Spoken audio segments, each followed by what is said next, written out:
Κεφάλαιο Απολώνιο, διονυσιακό στοιχείο. Μιλάμε για ένα σχήμα το οποίο πρωτοεισήχθη από τον Νίτσε ουσιαστικά στη γέννηση της τραγωδίας, το οποίο είναι το πρώτο, θα λέγαμε, επίσημο βιβλίο του. Ίσως αξίζει να κάνω μια πολύ σύντομη ιστορική αναφορά.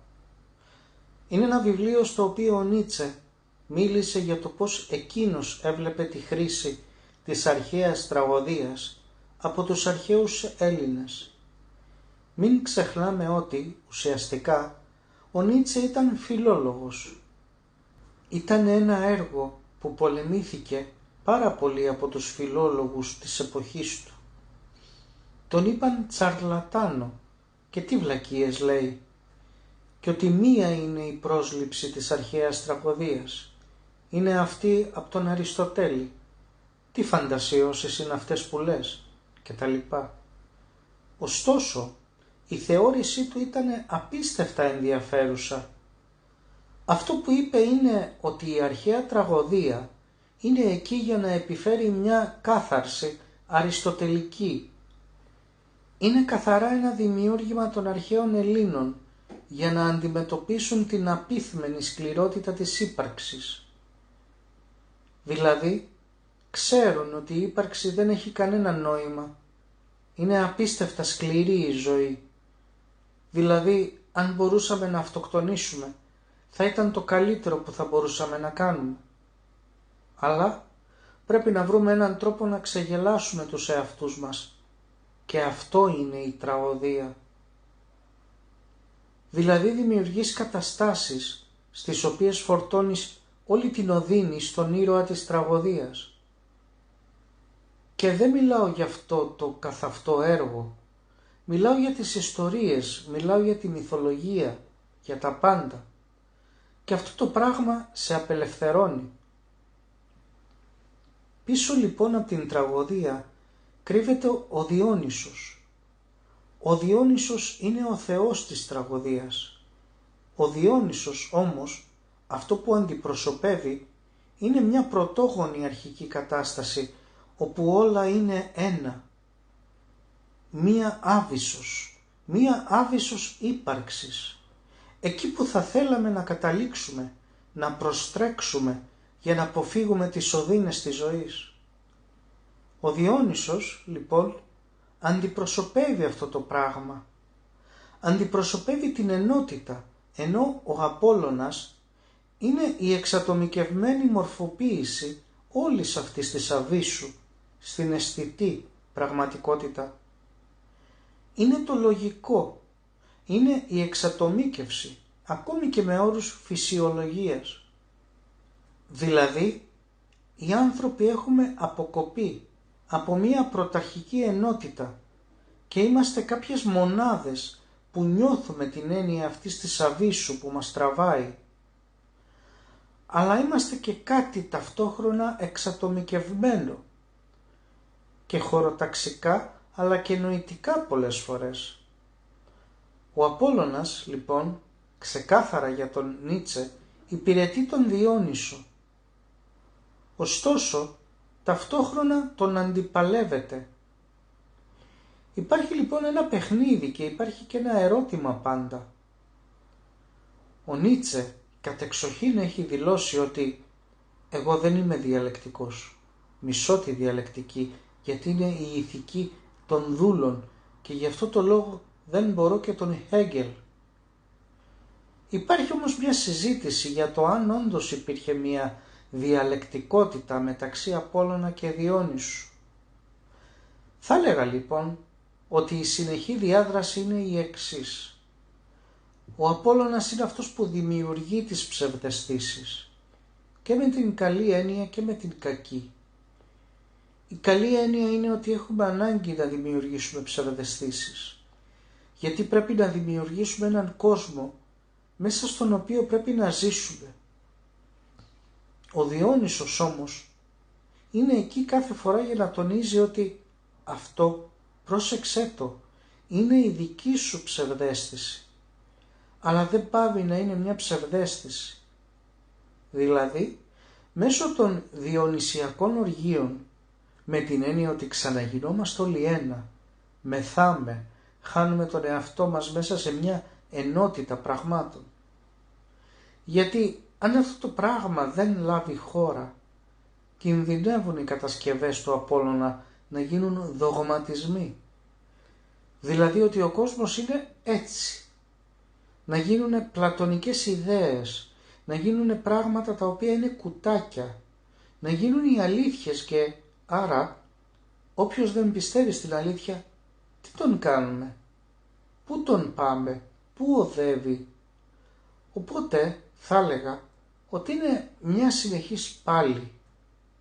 Ο Απόλλωνας δημιουργεί, ο Διόνυσος καταστρέφει, πάντα όμως με τη λογική ότι σε αυτό πότε υπάρχει μια συνεργασία, πότε μια αντιπαλότητα. Υπάρχει ένα συλλογικό βιβλίο, αυτό κυκλοφόρησε πριν από περίπου 11 χρόνια και το είχε επιμεληθεί ο Μουρ. Λέγεται I am not a man, I am dynamite, Friedrich Nietzsche and the Anarchist Tradition. Είναι μια συλλογή άρθρων από πολλούς μετα-αναρχικούς, όπως ο Νιούμαν, ο Κοχ. Μια συλλογή άρθρων που προσπαθεί λίγο να συνδέσει τη σκέψη του Νίτσε με τον αναρχισμό. Ο Κοχ εκεί, σε ένα άρθρο πάρα πολύ ωραίο, αναφέρει ότι ο Απόλλωνας πολλές φορές λαμβάνει τη μορφή της κυριαρχίας απέναντι στους ανθρώπους. Δηλαδή ένα ολοκληρωτικό καθεστώς, μια δημοκρατία κοινοβουλευτική, ότι δημιουργούνται μέσα σε εισαγωγικά αλήθειες, δημιουργούνται δεδομένα, πράγματα που ξεχνάμε την καταγωγή τους. Απορρίπτουμε την γενεαλογία που χρησιμοποιεί ο Νίτσε ως εργαλείο, για να πάμε πίσω και να δούμε από πού ξεκινά μια ιδέα, να καταλάβουμε τη σαθρότητά της. Αυτό αποκόβεται και μας μένει μια ιδέα έτοιμη. Έτσι είναι τα πράγματα. Γιατί έτσι. Έτσι είναι. Δεν θα μπορούσε να είναι αλλιώς. Ο καπιταλισμός είναι το μόνο δυνατό οικονομικό σύστημα. Δεν θα μπορούσαμε να νοηθούμε κάτι άλλο από την κοινοβουλευτική δημοκρατία. Τα άλλα είναι βαρβαρότητες. Εκεί τελειώνει το τέλος της ιστορίας. Αυτά λοιπόν ο Απόλλωνας θα μπορούσε να τα ενστερνιστεί. Ο Διόνυσος έρχεται και τα καταστρέφει. Αυτή είναι η σύγκρουση μεταξύ τους. Υπάρχει λοιπόν μια διαλεκτική μη διαλεκτική σχέση. Είτε δηλαδή πάνε και οι δύο παράλληλα και ο καθένας επιτελεί το έργο του, είτε κάπου συναντιόνται και ο ένας τρέφει τον άλλο, οπότε υπάρχει και μια διαλεκτική. Είναι πάντως ένα σχήμα πολύ κυρίαρχο στον Νίτσε. Ξεκίνησε πιο φιλολογικά και πιο ποιητικά στη γέννηση της τραγωδίας. Όμως ο Διόνυσος ειδικά τον ακολούθησε μέχρι το τέλος της σκέψης του. Δηλαδή μέχρι που κατά τα φαινόμενα, γιατί τι είναι και η τρέλα τελικά, τρελάθηκε. Πότε υπέγραφε ως εσταυρωμένος και πότε ως Διόνυσος. Αυτό το σχήμα θα μπορούσαμε να το συνδέσουμε, αν και ίσως φαινόταν σαν ένα απονενοημένο βήμα και ένα σάλτο μορτάλε λιγάκι. Έχει μια πολύ μεγάλη σκέψη από πίσω. Θα μπορούσε να γίνει μια εφαρμογή υπ' αυτή την έννοια. Ο Απόλλωνας θα μπορούσε να αντιπροσωπεύει τις καθεστικιείες αλήθειες, την καθεστικιεία τάξη, αλήθειες που έρχονται ως φυτευτές, χωρίς την έννοια της επεξεργασίας, της συλλογικότητας, των συλλογικών αποφάσεων, του αντιδογματισμού. Ενώ ο Διόνυσος έχει αυτό το πνεύμα ακριβώς της ανατροπής, της αυτοκατάφασης, άρα του αν ξέρω ποιος είμαι, ξέρω ότι δημιουργώ εγώ ο ίδιος τις αξίες μου. Δεν ενστερνίζομαι τις αξίες των άλλων, δεν ετεροπροσδιορίζομαι πλέον. Οπότε θα έλεγα ότι ίσως αυτό το σχήμα ταιριάζει. Δηλαδή ο αναρχισμός κρύβει ένα διονυσιακό στοιχείο μέσα του, αλλά κρύβει και ένα απολλώνιο, με τη θετική έννοια που το περιγράψαμε.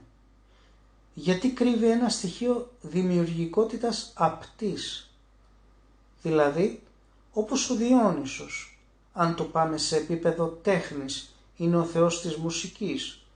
Της μουσικής με την έννοια των τεχνών που δεν έχουν μια απεικόνηση. Είναι η μόνη τέχνη που δεν έχει απεικόνηση. Περιγράφει κάτι για το οποίο δεν έχει εικόνα, ενώ η ζωγραφική, η γλυπτική, οι πλαστικές τέχνες κτλ. Έχουν μία μορφή. Αυτή ήταν ακριβώς η πρόσληψη του Σοπενχάουερ και του Νίτσε για την έννοια της βούλησης και ότι η μουσική ουσιαστικά είναι ο εκφραστής της βούλησης, γιατί δεν υπάρχει αναπαραστατικότητα. Δεν λες με αυτή τη μουσική αναπαριστώ κάτι, αλλά με αυτή τη μουσική εκφράζω κάτι. Δεν υπάρχει όμως κάτι να δείξεις και να πεις «Να, αυτό είναι». Οπότε, κατά τον ίδιο τρόπο, ο Απόλλωνας έχει και αυτή τη θετική πλευρά. Γιατί και ο αναρχισμός έχει την έννοια της δημιουργίας, δομών. Μην φοβηθούμε να πούμε τη λέξη δομές. Δομές δεν είναι μόνο κάτι το οποίο καταδυναστεύει. Είναι και το θέμα της οργάνωσης, το οποίο είναι και πολύ συζητημένο. Είναι ένα μεγάλο θέμα και στους κύκλους των αναρχικών παραδοσιακά. Ο Απόλλωνας, λοιπόν, είναι ο κατεξοχήν επ' αυτού.